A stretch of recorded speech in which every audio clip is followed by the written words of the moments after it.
ELI5. Why do so many performance and supercars get wrecked so quickly easily? These powerful cars are almost all rear-wheel drive, which your average sedan minivan driver has never encountered.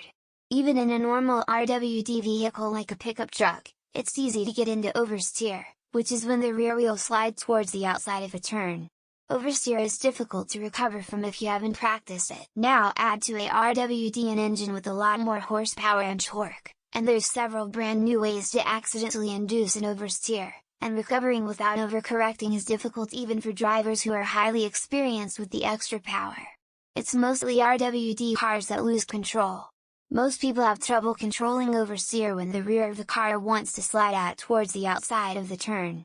That's why the majority of the cars on the roads are tuned to have understeer front end wants to slide to the outside from the factory, since it's safer and more manageable to control than oversteer. It's why Mustang drivers get a bad rep. Most aren't used to the amount of torque and horsepower the car produces, and when they floor it, it easily breaks the tires loose and they aren't used to controlling the car when it happens. You hit the nail on the head. Car. Are they physically incapable of being floored unless going in a straight line? Yes, even in a straight line. It takes a pro to be able to floor any of these cars and not immediately spin out. What they are doing wrong is thinking they are capable of controlling these cars. 99 of us are not. It's a skill, a difficult one, that takes years to train. You wouldn't buy a plane and think you're ready to fly it, right? That's the skill level we are talking about here, the car equivalent, not actually flying a plane. Many times it's people not knowing how to handle rear-wheel drive, and it doesn't at all help them when there's much more low-end torque and power than they are used to. I like watching videos of people in new RWD sports cars trying to peel out from a stop, immediately losing control and turning in a big arc right into the nearest utility pole or a street sign. All that power coming from the rear will push your nose around, as opposed to front-wheel drive pulling you in whichever direction you point it. As others have mentioned, the sheer amount of power in those cars presents challenges that most drivers never have a chance to practice. If you gun the engine going around a slow turn, you can easily lose control. It's much easier to burn up the clutch. These cars are also designed to be moving to cool down, so inexperienced drivers can overheat them. These are just a couple examples. You can look up crash compilations on YouTube for visual examples of how easily this can happen. It takes a powerful car to really break traction and get the rear wheels spinning. Most people don't know what to do when the wheels start spinning, and how easy it is to do in a supercar. They just jump in, floor it, and go spinning down the lane until they hit something. At it typically we take our foot off the gas and slow down, but when you're spinning the wheels and take your foot off the gas, when those spinning tires finally grab traction, the car will accelerate. I used to follow a guy that made his own track cars and frequented Nürburgring. His site was DP Cars. He encouraged new track drivers to start with something like a base model Civic. The reason being is the margin for error is much larger. Basically, in a low performance car you can feel the errors coming a lot further out than a high performance car.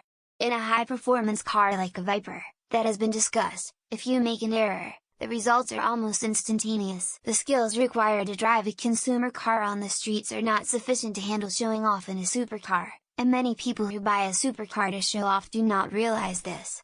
Put a regular person behind the wheel of a race car on a track and they can drive it. But ask them to race it and they will plow into a wall before completing a lap 99 times out of 100, because the car is much more powerful and responsive than they are used to. I had a friend who sold motorcycles back in the early 90s. You could get a wildly powerful sport bike for the low payment of $250 a month. He said it was sad, but a lot of the people he sold these overpowered bikes were new high school grads and returning servicemen, and they ended up laying them down or worse because they could not handle them. Said it was great. The service department though, it's not the same, but I've spent a lot of my life on performance motorcycles.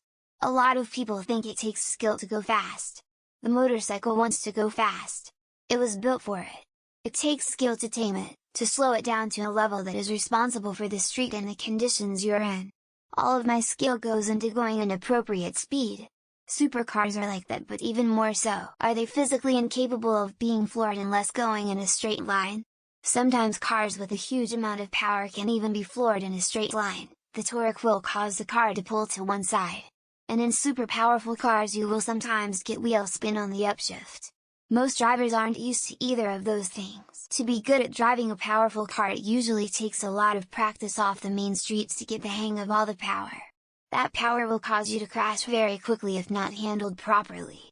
It's like walking on ice, it's possible if you do it carefully and with a lot of control. But if you try to run, what's likely going to happen? I had a 1,300 horsepower Viper and felt I needed to take driving lessons at a racetrack to learn to keep it under control. The rear tires break grip easily even into 4th gear.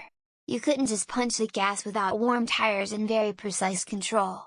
My daily driver Viper was only 550 horsepower and it was still a challenge in wet weather. One simple answer is that it is possible to buy one of those cars without any mandatory training on how to drive it fast. And the accidents typically are not from driving fast on a long straight empty road. Most ordinary driving schools do not train you for any sort of high-speed maneuvering. Performance cars are fast because of powerful engines. Powerful engines are heavy and any extra weight will make the car slower. To compensate, they make the car's body very light. Lighter body cars are very fragile and will crumple like a paper bag, they just don't drive like normal cars. The acceleration is much stronger, and I'm sure that the handling is different too.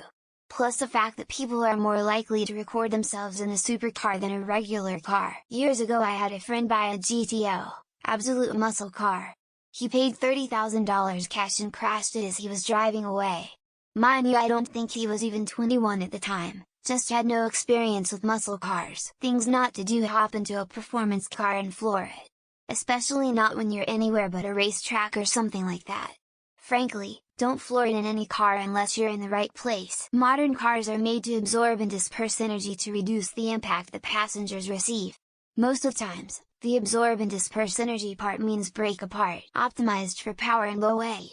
Inexperienced drivers will go outside the safe performance envelope and the car will disintegrate because structure is heavy. A lot of these cars handle very differently. Add to it there's a lot of ego driving, people aren't used to the amount of power that comes out of these things. Cold tires, bad traction. People picking up their new cars will floor it as soon as they can, sometimes even in corners, which leads to spinouts and crashes. They are very powerful, much more powerful than what most people drive are used to. People are not used to how little throttle will give a bunch of go. This is why I spent my youth sideways in low-powered cars, so that one day I wouldn't crash a supercar.